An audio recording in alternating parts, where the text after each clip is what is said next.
Hi friends, welcome to Telugu tech channel. ఈరోజు వీడియోలో 8th class bioscience జీవవైవిధ్యం సంరక్షణ లెసన్లో ఉన్న అంశాలను తెలుసుకుందాం. మొక్కలు, జంతువులు మరియు ఇతర రకాల జీవుల మధ్య ఉండే వైవిధ్యం అంటే తేడాను జీవవైవిధ్యం అంటారు. జూన్ 5, 2013లో ఆదిలాబాద్ జిల్లాలో కనిపించిన అంతరించిపోతున్న రాబందు. అత్యంత వేగంగా అంతరించిపోతున్న రాబందులను జూన్ 5, 2013 నాడు ఆదిలాబాద్ జిల్లాలో గుర్తించడం జరిగింది. కలుషితాల కారణంగా రాబందుల సంఖ్య వేగంగా తగ్గిపోతుంది. కాబట్టి వీటిని బెజ్జూర్ మండలంలోని మురళీగూడ, ప్రస్తుతం కొమరంభీం ఆసిఫాబాద్ జిల్లా అటవీ ప్రాంతంలో సంరక్షించడానికి చర్యలు ప్రారంభించారు. మన రాష్ట్ర ప్రభుత్వం పాలపిట్టను రాష్ట్ర పక్షిగా ప్రకటించింది. దీని శాస్త్రీయ నామం కోరాసియస్ బెంగాలెన్సిస్. ఒకప్పుడు విస్తృతంగా అన్ని చోట్ల కనబడే ఈ పక్షి ప్రస్తుతం అంతరించిపోయే పక్షుల జాబితాలో ఉంది. ఆధునిక వ్యవసాయ విధానాలు, విపరీతమైన క్రిమిసంహారకాల వాడకం, వాతావరణంలో వచ్చిన మార్పులు, ఆహారం లభించకపోవడం వంటి వాటి వల్ల ఈ పక్షుల సంఖ్య గణనీయంగా తగ్గిపోయింది. కాబట్టి తెలంగాణ రాష్ట్ర ప్రభుత్వం వీటిని సంరక్షించే చర్యలు ప్రారంభించింది. ఇలాంటి పక్షుల ఆవాసాలపై సరైన అవగాహన, జాతీయ అటవీ సంరక్షణ చట్టం, జాతీయ మరియు అంతర్జాతీయ చట్టాలు పటిష్టంగా అమలు చేయడం ద్వారా వీటి సంరక్షణకు కృషి చేయవచ్చు. అడవులను నరికివేసి వ్యవసాయ భూములుగా మార్చడం వల్ల జీవుల మనుగడకే ప్రమాదం ఏర్పడింది. రాబందులు మరియు పాలపిట్టలు అంతరించిపోతున్న పక్షులు. 2012లో హైదరాబాద్లో అంతర్జాతీయ జీవవైవిధ్య సదస్సు జరిగింది. మన చుట్టూ ఉన్న ప్రకృతిలో ఎన్నో రకాల మొక్కలు, జంతువులు ఉంటాయి. రంగు, ఆకారం, పరిమాణం, ఇతర లక్షణాల్లో వేటికవి ప్రత్యేకంగా ఉండి ప్రకృతిలో తమ ప్రాధాన్యతను కలిగి ఉంటాయి. వైవిధ్యం ప్రకృతి అనుసరించే ఒక సహజమైన విధానం. ప్రకృతిలో ఎంత సూక్ష్మ స్థాయిలో పరిశీలించినప్పటికీ వైవిధ్యం కనిపిస్తుంది. రామగుండంలోని అడవి యొక్క కేస్ స్టడీ. మన రాష్ట్రంలోని 60 నుండి 70 సంవత్సరాల క్రితం రామగుండంలో దట్టమైన అడవులు ఉండేవి. ఇవి అనేక అడవి జంతువులకు నివాసంగా ఉండేవి. ఈ అడవులు మంచిర్యాల సరిహద్దు వరకు వ్యాపించి ఉండేవి.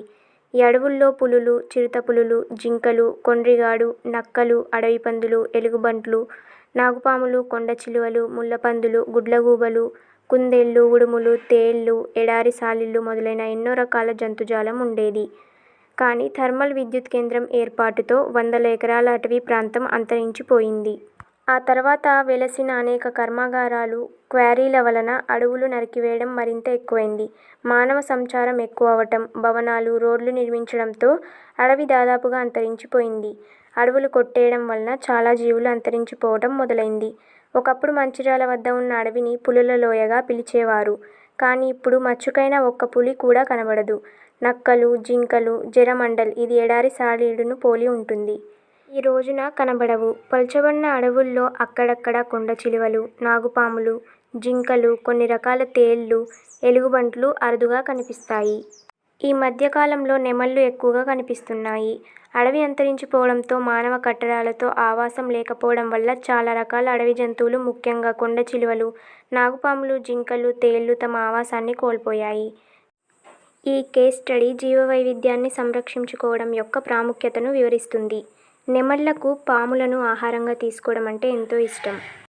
రామగుండం అటవీ ప్రాంతం నుండి పులి అదృశ్యమైందంటే అది ఆ నిర్ణీత స్థలంలో మాత్రమే అంతరించిపోయిందని అర్థం. కానీ దేశంలోని పలు ప్రాంతాల్లో మరియు ప్రపంచంలోని ఇతర ప్రాంతాల్లో పులులు ఉంటాయి. ఈ భూమి మీద నుండి పులి జాతి పూర్తిగా కనిపించకుండా అదృశ్యమైతే దానిని అంతరించిపోవడం అంటాం. ఆపదలో ఉన్న జంతువుల సమాచారం. ప్రపంచ వన్య ప్రాణుల సమాఖ్య WWF, world wildlife federation మరియు అంతర్జాతీయ వన్యప్రాణుల సంరక్షణ సంఘం IUWC, international union for wildlife conservation అంతరించిన మరియు అంతరించిపోతున్న లేదా ఆపదలో ఉన్న మొక్కలు, జంతువుల సమాచారాన్ని పుస్తక రూపంలో ప్రచురిస్తుంది. దీనినే రెడ్ డేటా బుక్ లేదా రెడ్ లిస్ట్ బుక్ అంటారు. రెడ్ డేటా బుక్ అంతరించిపోతున్న జాతి లేదా వర్గాలను సంరక్షించుకోవాల్సిన అవసరాన్ని తెలియజేసే సూచికగా ఉపయోగపడుతుంది. ఈ జీవులను సంరక్షించుకోనట్లయితే సమీప భవిష్యత్తులోనే అవి అంతరించిపోతాయి. సింహం, ఒంటికొమ్ము రైనో, మచ్చల జింక, రాబందు, రెడ్ ఫాక్స్, లారిస్, నలుపు సాలీడు కోతి, అడవి పిల్లి, సైకాస్, సర్పగ్రంథి, నెపెంతిస్, గంధం చెట్టు ఇవి అంతరించిపోయే ప్రమాదం ఉన్న భారతదేశంలోని మొక్కలు మరియు జంతుజాతుల జాబితాను సూచిస్తాయి. ఇప్పుడు అంతరించే ప్రమాదం ఉన్న మరికొన్ని మొక్కలు, జంతువులు తెలుసుకుందాం. మొక్కల్లో ఆర్కిడ్స్, జంతువుల్లో చిరుతపులి, తోడేలు, ఎర్రపాండా, పులి, మొసలి, తాబేలు, కొండచిలువ, బట్టమేకపిట్ట, పెలికాన్, నెమలి, great Indian hornbill, golden monkey, lion tailed macaque, Nilgiri langur. భూమిపై తగ్గిపోతున్న జంతువుల సంఖ్య భవిష్యత్తులో అంతరించిపోతున్న జంతువులకు ప్రమాద సూచికగా హెచ్చరిక చేస్తుంది. ఇలాంటి జీవులను ఆపదలో ఉన్న జాతులు లేదా వర్గాలు అంటారు. ఒక దేశం లేదా ఒక ప్రత్యేకమైన ప్రాంతానికే పరిమితమై ఉండే వృక్ష మరియు జంతు జాతులను ఎండమిక్ జాతులు అంటారు. కంగారు ఆస్ట్రేలియాకి, కివీ న్యూజిలాండ్కు చెందిన ఎండమిక్ జీవులుగా చెప్పవచ్చు. ఈ జంతువులు ప్రపంచంలోని కొన్ని ప్రత్యేక ప్రాంతాల్లో మాత్రమే ఉంటాయి. పశ్చిమ కనుమలు అద్భుతమైన జీవవైవిధ్యానికి నిలయాలు. ఇక్కడ సుమారు 4000 జాతులకు చెందిన విభిన్న రకాలైన మొక్కలున్నాయి. వీటిలో 1500 రకాల మొక్కలు కేవలం ఈ ప్రాంతానికే పరిమితమైన ఎండమిక్ జాతులున్నాయి. ఇంతవరకు జాతులు అనే పదాన్ని అంతరించిపోయిన మరియు ఆపదలో ఉన్న జీవులకు ఉపయోగిస్తూ వచ్చాం. కానీ జాతిభావం అన్ని జీవులకు వర్తించదు. జాతిభావం లైంగిక ప్రత్యుత్పత్తి ద్వారా సంతానోత్పత్తి జరిపే అధిక సంఖ్యాక జీవులకు వర్తిస్తుంది. ఉదాహరణకు అనేక జంతువులు, పుష్పించే మొక్కలు మరియు కొన్ని రకాల సూక్ష్మ జీవులు. కానీ అన్ని జీవులలో లైంగిక ప్రత్యుత్పత్తి ద్వారా ప్రత్యుత్పత్తి జరగదు. ఎన్నో జీవుల్లో అలైంగిక విధానం ద్వారా ప్రత్యుత్పత్తి జరుగుతుంది. ఉదాహరణ బ్యాక్టీరియా, ఈస్ట్ కణాలు, హైడ్రా మొదలగునవి. కావున జాతిభావం అన్ని జీవులకు వర్తించదు. విదేశీయ ఆక్రమణ జాతులు. విదేశీ జాతులు ఆక్రమించిన లేదా ప్రవేశపెట్టిన స్థలాల్లో అవి విస్తారంగా వ్యాపించి అక్కడ ఉండే సహజ ఆవాసాలను ఆక్రమిస్తూ జీవవైవిధ్యానికి భంగం కలిగిస్తాయి. కొత్త వాతావరణంలోకి ఏవైనా కొన్ని జాతులు రవాణైతే అవి కూడా ఆ స్థలాన్ని ఆక్రమిస్తాయి. ఆహారం, భద్రత, మొక్కలు, జంతువులు, మానవ ఆరోగ్యం మొదలైన వాటిపైన వీటి ప్రభావం అధికంగా ఉంటుంది. ఉదాహరణ అడవుల్లోని స్పానిష్ ఫ్లాగ్ మొక్క మరియు చెరువులు, కాలువల్లో పెరిగే గుర్రపు డెక్క మొక్కలు ఈ విధమైన ఆక్రమణలకు తగిన ఉదాహరణలు. హైదరాబాద్ లాంటి పట్టణాల్లో మన ప్రాంతానికి చెందని జాతి పావురాల ఆక్రమణ వల్ల స్థానికంగా ఉండే కాకుల సంఖ్య తగ్గిపోయింది. ఇలాంటి పట్టణాలలో ఈ సహజ పారిశుద్ధ్య కార్మికులు అంటే కాకుల కొరత ప్రస్ఫుటంగా కనిపిస్తుంది. మొక్కలు, జంతువులలో మాత్రమే కాకుండా ఆహారపు పంటల్లో కూడా గొప్ప వైవిధ్యం కనబడుతుంది. మన దేశంలో సుమారుగా 1200 విభిన్న రకాల జాతులకు చెందిన వరిని పండిస్తున్నారు. కేవలం ఒక్క వరిని మాత్రమే ఉదాహరణగా తీసుకొని పరిశీలిస్తే కొన్ని వేల రకాల జాతులున్నట్లు తెలుస్తుంది. మొక్కలు మరియు జంతువులను సంరక్షించడం అంటే ఇవి భూమిపై నుండి అదృశ్యమవకుండా కొన్ని పద్ధతులు మరియు సోపానాలను అనుసరించడం ద్వారా కాపాడుకోవడమే.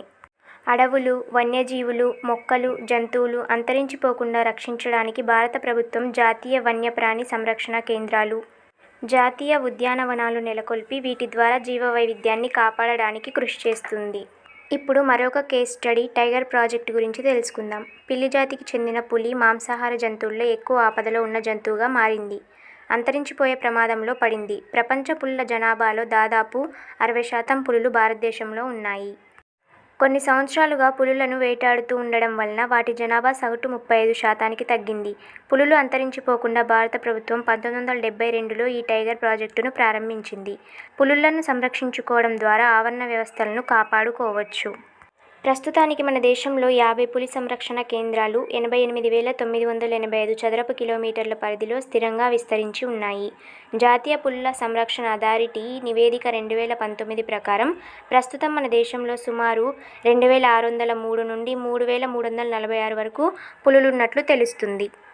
కఠిన చట్టాలు, వేట, ఇతర కార్యకలాపాలు నిషేధించడం, శాస్త్రీయ సంరక్షణ పద్ధతుల ద్వారా ఈ ప్రాజెక్టు విజయవంతమైంది. టైగర్ ప్రాజెక్ట్ అంటే కేవలం పులులను సంరక్షించడమే కాకుండా వాటితో పాటు ఇతర మొక్కలు, జంతువులను కూడా సంరక్షించడం. పులిని కాపాడడానికి దాని ఆహార జాలకాన్ని కాపాడాలి. ఆహారం కొరకు పులి, జింకలు మరియు ఇతర శాకాహార జంతువులపై ఆధారపడుతుంది. ఒకవేళ పులి అంతరించిపోతే జింకలు మరియు ఇతర శాకాహార జంతువుల జనాభా పెరిగి ఆ ప్రాంతంలోని మొక్కలపై ప్రభావం చూపుతుంది. ప్రకృతిలో అన్ని జీవులు ఒకదానిపై ఒకటి ఆధారపడటమే కాక వాటిలో అవి ఏదో విధంగా ప్రతిచర్యలు జరుపుతుంటాయి. అందుకే వీటిని రక్షించడం మరియు వైవిధ్యాన్ని కాపాడడం అవసరం. అప్పుడు మాత్రమే అడవుల్లోని చాలా ప్రాంతాలు మానవ చర్యల వలన అంతరాయం కలగకుండా సంరక్షించబడతాయి. జాతీయ పార్కులు అనగా ఒక విశాలమైన స్థలంలో వన్యజాతి జీవులను ఉదాహరణకు సింహాలు, పులులు, ఖడ్గమృగాలు మొదలగు వాటిని సహజమైన ఆవాసంలో సంరక్షించే ప్రదేశాలు. ఈ ప్రదేశాల్లో మానవ కార్యకలాపాలను ఏ రూపంలో కూడా అనుమతించరు. పశువులు గడ్డి మేయడం కూడా నిషేధిస్తారు. ఉదాహరణకు Jim Corbett national park, Nainital, Uttarakhand. సంరక్షణ కేంద్రం అనగా జాతులను సంరక్షించే లక్ష్యంతో ఏర్పాటు చేసిన స్థలం. ఆయా జీవజాతుల ఆవాసాలపై ప్రభావం చూపకుండా ఉండే విధంగా మానవ చర్యలను పరిమితంగా అనుమతిస్తారు. ఉదాహరణకు పాకాల వన్య సంరక్షణ కేంద్రం, వరంగల్. పాండా వంటి కొన్ని అంతరించిపోతున్న జంతువులను అడవుల నుండి తెచ్చి జూలలో పెంచి తిరిగి అడవుల్లోకి వదిలిపెడతారు. ఇక్కడ కొంతమంది సంరక్షకులు పాండా మాదిరిగా ముసుగులు ధరించి ఆహారం తినిపించి తర్వాత అడవుల్లోకి వదిలేస్తున్న దృశ్యం కనిపిస్తుంది. ఇలా చేయటం వలన పాండా సహజంగా తల్లి దగ్గర పాలు తాగుతూ పాండాల మధ్య పెరిగిన అనుభూతిని పొందుతుంది. ఎదిగిన తర్వాత ఇది మానవ సంరక్షణ లేకుండా కూడా అడవిలో జీవించగలదు. మనం ప్రకృతిని కాపాడుకుంటూ భవిష్యత్ తరాలకు అందించడమే జీవవైవిధ్య సంరక్షణ ముఖ్య ఉద్దేశ్యం. కొన్ని సందర్భాల్లో పక్షులు ఒకే ఆవాసంలో సంవత్సరమంతా జీవిస్తాయి. శాశ్వత గూళ్ళు లేని కొన్ని పక్షులు గుంపులుగా ఏర్పడి ఒక ప్రాంతం నుండి మరో ప్రాంతానికి ఆహారం, నివాసంలో ప్రత్యుత్పత్తి కొరకు పయనమవుతుంటాయి. దీనినే వలస అంటారు. అలాంటి పక్షులను వలస పక్షులు అంటారు. వర్షాకాలంలో ఎన్నో రకాల పక్షులు ఆంధ్రప్రదేశ్లోని కొల్లేరు మరియు పులికాట్ సరస్సులకు వలస వస్తాయి. ఇలా వలస వచ్చిన పక్షులు సమీపంలో గల గ్రామాల్లో కూడా గూళ్లను కడుతుంటాయి. పూర్వకాలంలో ప్రజలు వలస పక్షుల రాకను శుభసూచకం అని నమ్మేవారు. అవి నివాసముండే చెట్లను రక్షించేవారు. కానీ ఈ రోజుల్లో అధికంగా చెట్లు నరికివేతకు గురవుతున్నాయి. పక్షులు గూళ్లు కట్టుకోవడానికి అనువైన స్థలాలు లేకుండా పోతున్నాయి. అందువల్ల వలస పక్షులు తమ విడిదిని మార్చుకుంటున్నాయి. శీతాకాలపు చలి తీవ్రత మరియు ఆహార కొరతను తప్పించుకోవడానికి సైబీరియా కొంగలు రష్యాలోని సైబీరియా నుండి ఇండియా చేరడానికి కొన్ని వేల కిలోమీటర్లు పయనిస్తాయి. పచ్చటి వనరుల నుండి తయారయ్యే కాగితపు ఉత్పత్తులు రోజురోజుకు తగ్గిపోతున్నాయి. అందుకే వీటిని బహుజాగ్రత్తగా వినియోగించాలి. 1 టన్ను పేపర్ తయారు చేయడానికి సుమారు 15 నుండి 25 వృక్షాలు నరికేయాల్సి ఉంటుంది. కాగితాన్ని వృధా చేయటం లేదా ఇంకా అధికంగా కాగితాలు వినియోగించడం అంటే అధిక సంఖ్యలో చెట్లు నరికివేయడమే. అధికంగా పేపర్లు వినియోగించడం అంటే అధిక హానికర రసాయనాలు పేపర్ తయారీలో వినియోగిస్తూ ప్రకృతికి హాని చేయడమే. మరో ఆసక్తికర విషయం ఏమిటంటే కాగితాన్ని 5 నుండి 7 సార్లు రీసైక్లింగ్ చేసి వినియోగించవచ్చు. Compressed cardboard. తలుపులు, కుర్చీలు, ఫర్నిచర్ మొదలైనవి తయారు చేయడానికి కర్రను ఉపయోగిస్తాం. పూర్వకాలం నుండి పెద్ద పెద్ద చేవదేరిన కర్ర దూలాలు, చెక్కలు ఉపయోగించి సామాగ్రి తయారు చేసేవారు. ఇందుకోసం చెట్లు నరకవలసి వస్తుంది. ఇది అడవుల నరికివేతకు దారితీస్తుంది. అందువల్ల ఈ రోజుల్లో కంప్రెస్డ్ కార్డుబోర్డ్ను విరివిగా ఉపయోగిస్తున్నారు. అది ఎలా తయారవుతుందో తెలుసుకుందాం. ఇది చెక్క పొట్టు, కర్ర ముక్కలతో కలిపి చేసిన గుజ్జుతో తయారవుతుంది. ఈ గుజ్జుకు రసాయన సల్ఫేట్లు కలిపి సెల్యులోజ్ను తయారు చేస్తారు. గుజ్జును 2 పొరలుగా పేర్చి వాటి మధ్యలో కర్ర పొట్టును చేర్చుతారు. దీనిని గట్టిగా అదిమి పెట్టి ఆరబెడతారు. ఇలా తయారైన కార్డ్బోర్డ్ కర్రలా గట్టిగా బలంగా ఉంటుంది. కంప్రెస్డ్ కార్డుబోర్డ్ తయారీకి మిగిలిపోయిన చెక్క ముక్కలు, చెక్క పొట్టు సరిపోతుంది. కాబట్టి చెట్లను నరకవలసిన అవసరం ఉండదు. ఇది అడవుల నరికివేతను తగ్గించడంలో ఎంతో ఉపయోగకరంగా ఉంటుంది. ఉపయోగపడేది, ఉపయోగపడనిది ఏదైనప్పటికీ ప్రతి చెట్టుకు, జంతువుకు భూమిపై జీవించే హక్కు ఉందని గ్రహించడమే జీవవైవిధ్య సారాంశం. ప్రతి జీవి ఆవరణ వ్యవస్థలోని భాగమే. ఏ జీవి నశించినా ఆవరణ వ్యవస్థలోని ఆహార గొలుసులు మరియు ఆహార జాలకంపై దాని ప్రభావం ఉంటుంది. దీని మూలంగా ప్రపంచ జీవవైవిధ్యం ప్రభావితం అవుతుంది. కాబట్టి భూమిపైన జీవవైవిధ్యాన్ని రక్షించాలంటే ముందుగా మనం ప్రకృతి పరిరక్షణలో భాగస్థులం కావాలి. తర్వాత ఇతరులకు అవగాహన కల్పించేందుకు కృషి చేయాలి. ఈరోజు కొన్ని జాతులు అంతరించిపోతే రేపు అంతరించిపోయే జాబితాలో మనమే ఉంటాం. జీవవైవిధ్యాన్ని సంరక్షించుకోవడం అంటే అటవీ వనరులను అతిగా కాకుండా మితంగా వినియోగిస్తూ ఆవరణ వ్యవస్థలపై ఎలాంటి దుష్ప్రభావం పడకుండా జాగ్రత్త వహించడం. ఇలా చేయటం వలన సుస్థిర అభివృద్ధితో పాటు అడవులు నిరంతరం అభివృద్ధి చెందుతూ ముందు తరాలకు జీవవైవిధ్యాన్ని అందించగలుగుతాయి. ప్రకృతి మానవ అవసరాలకే గాని మానవ అత్యాశలకు కాదు. మానవులుగా మనం ఎప్పుడు ప్రకృతిని మన అవసరాలకు ఎలా వినియోగించాలి అనే కోణంలో ఆలోచించాం.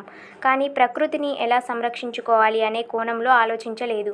మానవుడు ప్రకృతిలోని ఒక భాగం మాత్రమే, యావత్ ప్రకృతి కాదు. ప్రకృతిని సంరక్షిస్తే అది మనల్ని రక్షిస్తుంది. ఈ భూగోళం అన్ని జీవులకు సంబంధించినది కాబట్టి అన్ని మొక్కలకు మరియు జంతువులకు ఈ భూమిపై జీవించే హక్కు సమానంగా ఉంది. కాబట్టి మానవుడు ఈ విషయాన్ని గుర్తించి జీవవైవిధ్య సంరక్షణకు కట్టుబడి ఉండాలి. ఆహారపు జాలకాలకు భంగం వాటిల్లి జీవరాశులు ఆపదలోనున్న జాతులుగా మారి క్రమంగా అంతరించిపోతాయి. అత్యధిక జనాభా కలిగిన మనలాంటి దేశాల్లోని ప్రజల యొక్క జీవిత అవసరాలను తీర్చడంలో జీవవైవిధ్యం ప్రధాన భూమికను పోషిస్తుంది. తెలంగాణ మరియు ఆంధ్రప్రదేశ్ రాష్ట్రాల్లోని జాతీయ పార్కులు మరియు జంతు సంరక్షణ కేంద్రాలు కవాల్ జంతు సంరక్షణ కేంద్రం ఆదిలాబాద్, కానీ ఇప్పుడు ఇది మంచిర్యాల జిల్లా కిందకు వస్తుంది. ఇక్కడ చిరుతపులి, పులి, నెమలి, పాంథర్, బార్కింగ్ డీర్లను రక్షిస్తారు. ప్రాణహిత జంతు సంరక్షణ కేంద్రం ఆదిలాబాద్, ఇది మంచిర్యాల జిల్లా కిందకు వస్తుంది. పులి, panther, blackbuck, stork herons. Eturu Nagaram సంరక్షణ కేంద్రం జయశంకర్ భూపాలపల్లి, ఇది ప్రస్తుతం ములుగు జిల్లా కిందకు వస్తుంది. పులి, బార్కింగ్ డియర్, వైల్డ్ బోర్, నక్క, అడవి పిల్లి వంటి జంతువులను ఇక్కడ రక్షిస్తారు. పాకాల జంతు సంరక్షణ కేంద్రం వరంగల్ రూరల్, టేకు, వెదురు, పులి, పాంథర్, నీల్గాయ్, హైనా పక్షులు. కిన్నెరసాని జంతు సంరక్షణ కేంద్రం భద్రాద్రి కొత్తగూడెం జిల్లా, ఇక్కడ టేకు, బొంగు, పులి, అడవి కుక్క, స్నాక్ బేర్, చింకార, మార్ష్, మొసలి వంటి వాటిని రక్షిస్తారు. Tiger project Karimnagar, Mannanur, Nagar Kurnool. టేకు, పులి, లంగూర్, సాంబర్, కొండ చిలువ మరియు చిరుతపులి. అక్షర ఉజ్వల పార్క్ కరీంనగర్, ఇక్కడ జింకలను సంరక్షిస్తారు. ఆంధ్రప్రదేశ్ రాష్ట్రం పాపికొండలు జంతు సంరక్షణ కేంద్రం తూర్పు మరియు పశ్చిమ గోదావరి, ఇక్కడ అడవి కుక్క, హైనా, పులి, పాంథర్, గౌర్ మౌస్, జింక, బార్కింగ్ డీర్లను సంరక్షిస్తారు. కొల్లేరు జంతు సంరక్షణ కేంద్రం పశ్చిమ గోదావరి మరియు కృష్ణా, నీటి పక్షులు, హెరాన్స్, ఫ్లేమింగోస్. కోరింగ జంతు సంరక్షణ కేంద్రం తూర్పు గోదావరి జిల్లా, ఇక్కడ సీగల్స్, స్టాక్స్, హెరాన్స్, బాతులు మరియు ఫ్లెమింగోస్ని సంరక్షిస్తారు. కృష్ణా జంతు సంరక్షణ కేంద్రం కృష్ణా మరియు గుంటూరు, ఇక్కడ ఫిషింగ్ పిల్లి, ఆటర్, జాకాల్ పక్షులను సంరక్షిస్తారు. నేలపట్టు పక్షుల సంరక్షణ కేంద్రం ఎస్పీఎస్ నెల్లూరు, సైబీరియా కొంగలు, ఫెలికాన్స్. కౌండిన్య ఏనుగుల సంరక్షణ కేంద్రం చిత్తూరు జిల్లాలో ఉంది, ఇక్కడ ఏనుగులను సంరక్షిస్తారు. తేలినీలాపురం పక్షుల సంరక్షణ కేంద్రం శ్రీకాకుళం జిల్లా, సైబీరియా కొంగలను సంరక్షిస్తారు.